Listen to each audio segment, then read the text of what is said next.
뭐 또 염치 없지만 다시 한번 염치 없지만 그래서 죄송스럽고 더 반성을 해야 되겠고. 국가대표 축구 존재의 이유가 무엇일까요? 자랑스러움입니다. 내가 태어난 나라에서 제일 축구를 잘하는 11명을 모아 혼신을 다한 경쟁에서 이겼을 때 느껴지는 카타르시스는 분명 프라이드의 함축입니다. 월드컵이 흥행한 이유이고 한국뿐 아니라 대부분 국가의 팬들이 대표팀 유니폼을 입고 경기장을 찾는 이유입니다. 애국심이 강한 나라, 덜한 나라 구분 없이 월드컵에서 국가를 제창하는 선수들의 표정은 전 세계 선수들이 흡사하고 축구로 세상을 지배했던 메시마저 대표팀 유니폼을 입고 따낸 세계 챔피언 타이틀에 챔스 타이틀보다 강한 애착을 가지기도 했습니다. 대표팀이란 명칭에는 나를 대표한다는 의미까지 부여되므로 그들을 지켜보는 팬들은 타인을 통해 세계 무대에 참여하는 대리만족 또한 느끼곤 했습니다. 하지만 경기에 나서기도 전에 내 나라의 대표팀이 자랑스럽지 않다면 어떤 일이 일어날까요? 어제 같은 상황이 펼쳐집니다.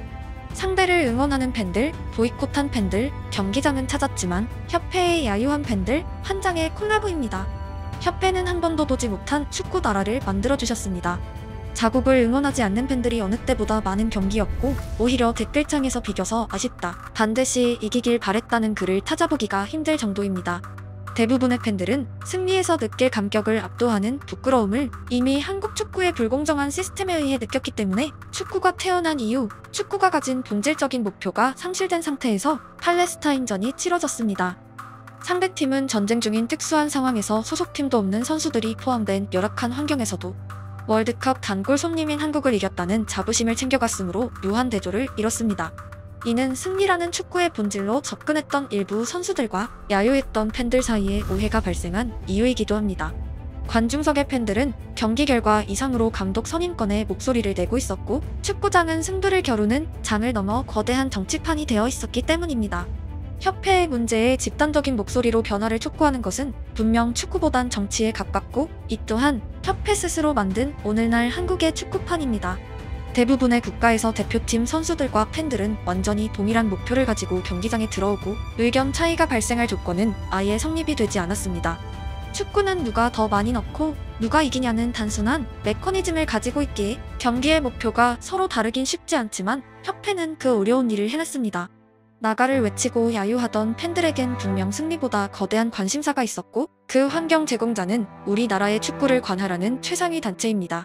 오늘 영상에서 대표팀 선수들에게 최악의 인터뷰 난이도였다는 의견을 게재했었습니다. 응원과 사랑을 부탁드리는 게 어찌 보면 저는 또 팀원들을 위해서 그런 말을 해야 된다고 생각을 하거든요. 선택이 좋다 안 좋다 뭐 분명히 생각하실 수는 있겠지만 이미 결정된 과정 속에서 저희가 바뀔 수 없는 부분들이고 또 네, 전혀 그런 의도 없었고 공격적으로 한다거나 뭐 그런 게 없었고 오늘 안 좋은 경기력으로 이제 당연히 선수들이 이제 잘 했었어야 됐는데 그러지 못해서 많이 아쉽고 많이 화가 나겠지만 그래도 꼭 더 많은 응원 그리고 많은 관심을 가져주셨으면 좋겠습니다. 대표팀의 일부 선수들은 기자들의 질문에 항상 정답에 가까운 대답을 해왔고 누구의 감정도 다치게 하지 않는 정석적인 화법을 구사하곤 했습니다. 하지만 이번만큼은 대답에 정답이 없기에 많은 고민이 필요한 인터뷰였습니다. 만약 무조건 응원해달란 답변을 한다면 야유를 보낸 팬들과는 의견 충돌이 발생합니다. 야유를 계속 해달라는 답변은 상식선에서 무리가 있습니다.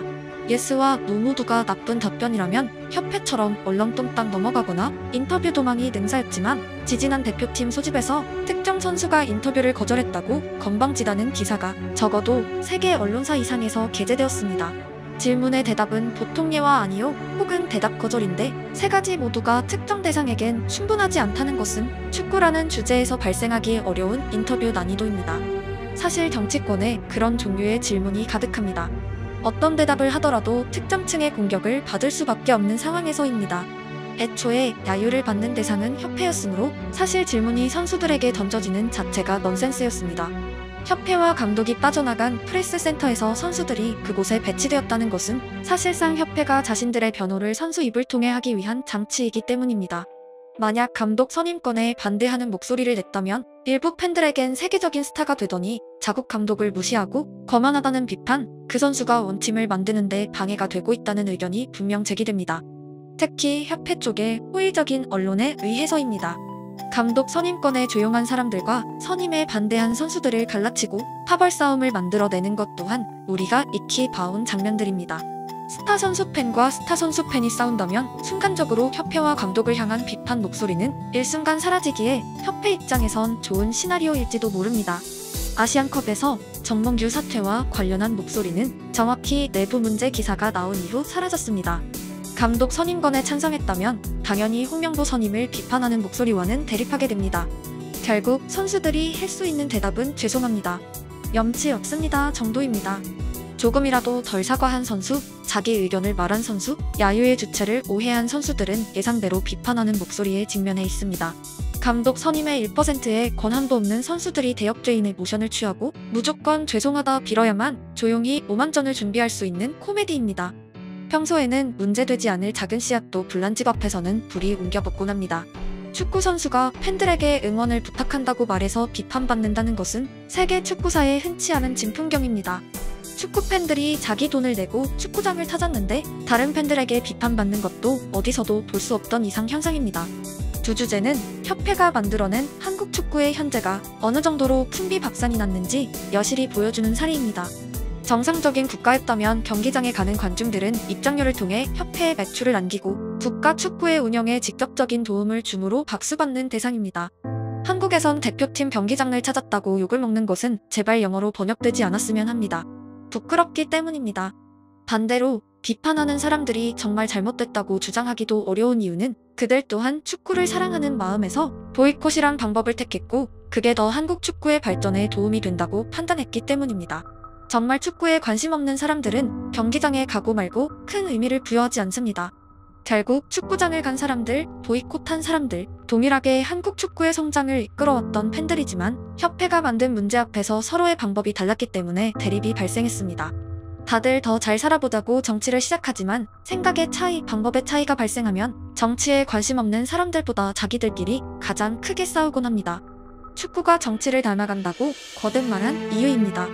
축구가 우리가 알고 있는 악습들을 총망라해 담고 있고 더 나은 세상이 아니라 분열의 촉매제가 되었고 어제 경기 축구를 통해 행복했던 사람이 하나도 없었습니다. 차라리 비겨서 다행이라는 쓴웃음만이 남았습니다. 이겨도 저도 행복할 사람이 없다면 자부심을 넘어 축구 존재의 이유가 없습니다. 차라리 어제 경기가 없었다면 사람들의 일상에서 스트레스 요소가 하나는 줄어들었기 때문입니다. 그동안 많은 영상에서 아시아 팀을 상대로 부진하면 대륙의 전반적인 축구가 성장했고 상향 평준화되고 있다는 말씀을 자주 드렸습니다. 특히 동남아에겐 당연히 대승을 해야지라는 분들에게 예전 동남아가 아니다고 말해왔지만 팔레스타인은 케이스가 완전히 다릅니다. 많은 아시아 국가들은 일부 천재의 등장이 아니라 국가적, 협회적 차원에서 시스템적으로 성장하고 있고 그릇 자체가 90년대와 비교하기 어렵게 커졌으며 일부 동아시아 국가 협회는 상당히 선진적인 형태에 진입했습니다. 팔레스타인은 전쟁 중인 국가, 한 문장으로 설명 가능합니다. 시스템과 시스템의 대결에서 이미 공정한 대결조차 아니었습니다. 하지만 무소속인 골키퍼가 야신처럼 뛰어올라 선방을 펼쳤을 때는 말문이 막혔습니다. 적어도 팔레스타인 선수들은 전 국민의 동일한 응원과 같은 목표를 주시했다는 측면에서 한국보다 심리적인 경기 환경이 좋았습니다. 경기 직후 관중석으로 걸어간 선수가 발생한 자체가 이미 우리 환경은 정상이 아니기 때문입니다. 축구협회는 선수들이 더 나은 경기를 치르기 위한 배경을 마련하는 존재들입니다. 팔레스타인은 국가가 전쟁 중이기에 선진국 수준의 지원을 할 수 없었습니다. 한국은 전쟁 중인 국가에 맞먹을 정도로 선수들이 지원받지 못했고 심리적으로 폭탄을 안고 경기를 치러냈습니다. 심지어 우리는 홈경기였지만 그들과 마찬가지로 소집 장소는 호텔이었습니다. 어제 일부 해설자는 팔레스타인 선수들의 출생 국가를 놓고 포장하기도 했지만 브라질에서 태어났다고 모두가 호나우두는 아닙니다.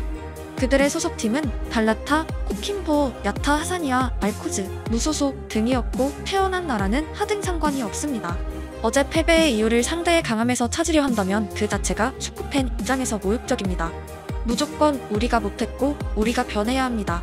어제 팔레스타인 대표팀 선수들이 만약 한국 국적이었다면 대표팀에 포함될 선수가 있었을까요? 어제 벤치에 앉지도 못한 한국 2군까지 내려가더라도 한국 선수들의 클럽 커리어가 앞서 있습니다. 그럼에도 0대0 결과가 나왔다는 것은 환경과 전술, 협회와 감독, 배경에 따른 동기부여가 얼마나 중요한지 알 수 있게 합니다. 후반 역습 상황에선 사실 실점 직전의 장면 또한 많았기에 압도적이었지만 아쉽게 무승부를 거둔 경기들과도 큰 차이가 있었습니다.